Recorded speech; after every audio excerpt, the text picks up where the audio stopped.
The One Big Beautiful Bill Act may impact more than you think. We'll explain today on Elevate Wealth.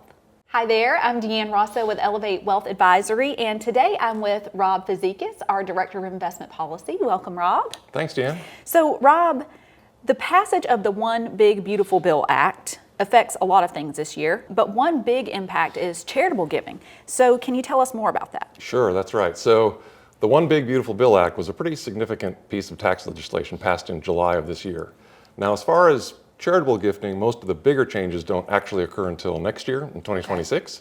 But this year there is one big change that is effective, and that was a very large increase in the size of the state and local tax exemption, the cap, as far as how much you can deduct on your taxes. So it used to be $10,000 and they raised it to $40,000. So that's a big change, and what that really means is a lot of people who used to claim the standard deduction may be more likely to itemize their deductions this year because of that change.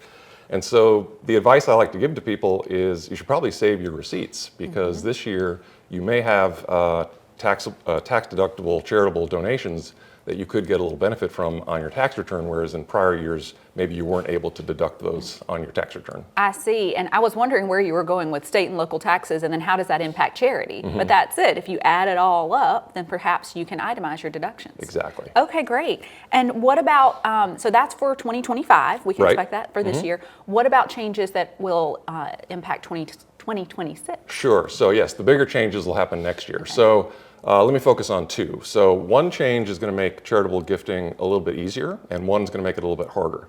So on the easier side, they implemented a $1,000 deductible charitable gift option for people that actually don't itemize their deduction. So if they claim the standard deduction, if you can give up to $1,000 in cash to a charity and have that deducted on your tax return. So which is a new feature that we haven't had in a long time. So that's pretty nice. It's actually $1,000 per person, $2,000 for a married couple. Great. One thing to keep in mind is that donation needs to be made in cash, and it has to go directly to a charity. So it can't go to a donor-advised fund. Okay, good to know. And then the other change, which makes things a little bit harder, is they've implemented something called an AGI floor of 0.5%. So let me give an example to show you how that works. So imagine you have an adjusted gross income of $100,000. So 0.5% of $100,000 is $500.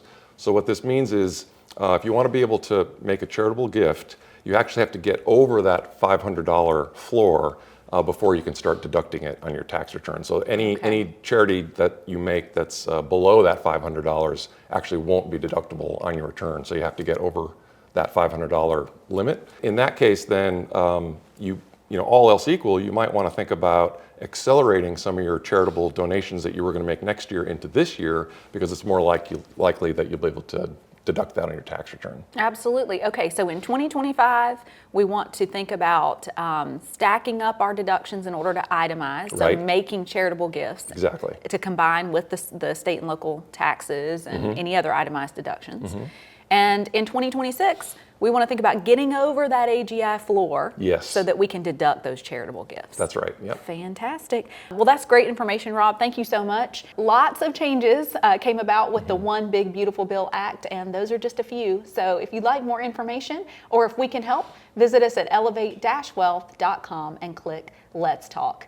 Thanks so much, and we'll see you next time.